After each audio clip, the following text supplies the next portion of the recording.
Hello guys, कैसे हैं आप सभी। तो गाइस, आज के इस वीडियो में हम बात करने वाले हैं नवोदय विद्यालय समिति और केंद्रीय विद्यालय की जो कंबाइंड वैकेंसी 2025 में आई हुई है, उसमें जो आपका रिजर्वेशन का सर्टिफिकेट है, EWS certificate, OBC certificate, SC ST certificate, तो उस सर्टिफिकेट की टाइम लिमिट क्या होने वाली है, आपको कैसा सर्टिफिकेट बनवाना है, उसके बारे में हम पूरी बात करेंगे। तो वीडियो को आखिरी तक देखें ताकि आपको पूरी जानकारी मिल सके।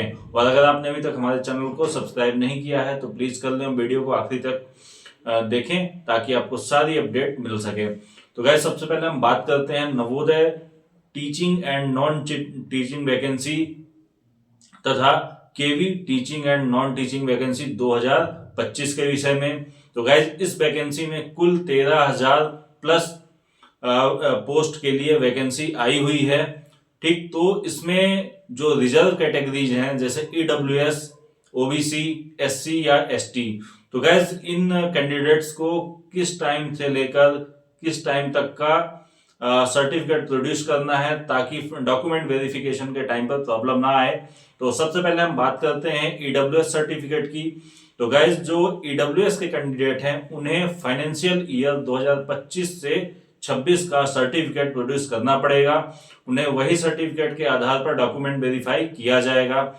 तो गाइस, जो आपका टाइम लिमिटेशन है वो आपका 1 अप्रैल से लेकर 4 दिसंबर के बीच तक का सर्टिफिकेट आपका बना हुआ होना चाहिए। 4 दिसंबर 2025 के बाद अगर आप सर्टिफिकेट बनवाते हैं तो वह सर्टिफिकेट वैलिड नहीं होगा।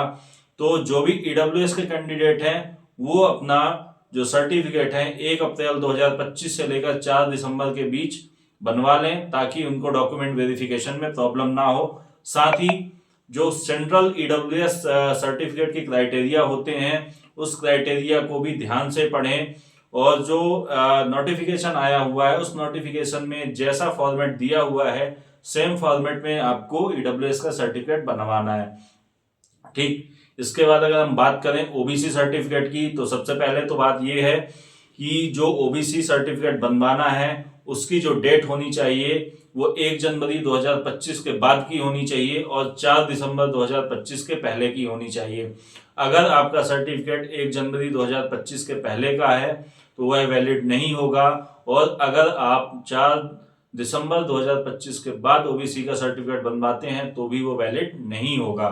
ठीक, इसके अलावा अगर फॉर्मेट की बात करें तो जो फॉर्मेट है ओबीसी सर्टिफिकेट का वो भी नोटिफिकेशन में दिया हुआ है, या फिर जिन लोगों का सेंट्रल ओबीसी सर्टिफिकेट बना हुआ है, लास्ट ईयर बनवाया था या इस साल बनवाया हुआ है, तो सेम फॉर्मेट में सेंट्रल ओबीसी सर्टिफिकेट बनवाना है। स्टेट का ओबीसी सर्टिफिकेट मान्य नहीं होगा। इसके अलावा जो एससी और एसटी कैटेगरी है इनका जो टाइम लिमिटेशन, कोई टाइम लिमिटेशन नहीं होगा। इनको केवल फॉर्मेट का ध्यान रखना है कि जो आपका एससी एसटी कैटेगरी का जो फॉर्मेट है, सेंट्रल एससी एसटी का जो फॉर्मेट है जो कि नोटिफिकेशन के साथ अटैच किया गया है, सेम उसी फॉर्मेट में आपको एससी एसटी का सर्टिफिकेट होना चाहिए। और जिनका जो 4 दिसंबर के बाद अगर आप सर्टिफिकेट बनवा रहे हो तो वो भी वैलिड नहीं होगा। तो सबसे पहले आपको बात ध्यान में ये रखनी है कि ईडब्ल्यूएस के जो कैंडिडेट हैं उनका फाइनेंशियल ईयर 2025-26 का सर्टिफिकेट होना चाहिए, 4 दिसंबर के बाद का नहीं होना चाहिए। इसके अलावा जो ओबीसी कैंडिडेट है उनका जो सर्टिफिकेट है वो सेंट्रल का ओबीसी सर्टिफिकेट होना चाहिए, 1 जनवरी से लेकर 4 दिसंबर 2025 के बीच का होना चाहिए। एससी एसटी का जो सर्टिफिकेट है वो आपका सर्टिफिकेट एज पर फॉर्मेट जो नोटिफिकेशन में दिया गया है उसमें होना चाहिए। और जनरल जो कैंडिडेट हैं उनके लिए किसी भी तरह के सर्टिफिकेट की जरूरत नहीं है। उनको डॉक्यूमेंट वेरिफिकेशन के टाइम पर भी कोई जनरल का सर्टिफिकेट शो नहीं करना पड़ेगा। लेकिन रिजर्व कैटेगरी के जो कैंडिडेट हैं उन्हें अपना जो सर्टिफिकेट है विद इन टाइम लिमिटेशन उन्हें डॉक्यूमेंट वेरिफिकेशन के टाइम पर सबमिट करना होगा। तो गाइज, जो रिजर्व कैटेगरी है उन्हें 4 दिसंबर के पहले ही अपना सर्टिफिकेट प्रोड्यूस करवा लेना है। जो भी तहसीलदार या डिस्ट्रिक्ट मजिस्ट्रेट लेवल का सर्टिफिकेट आपको प्रोड्यूस करना है, तो गाइज 4 दिसंबर के बाद बने हुए सर्टिफिकेट वैलिड नहीं होंगे। तो जो भी कैंडिडेट अपना फॉर्म भरना चाहते हैं वो 4 दिसंबर के पहले अपना सर्टिफिकेट बनवा लें और इसके बाद ये फॉर्म भरना शुरू करें, अन्यथा आपका फॉर्म एंड मोमेंट या फाइनल मोमेंट पर कैंसिल हो जाएगा।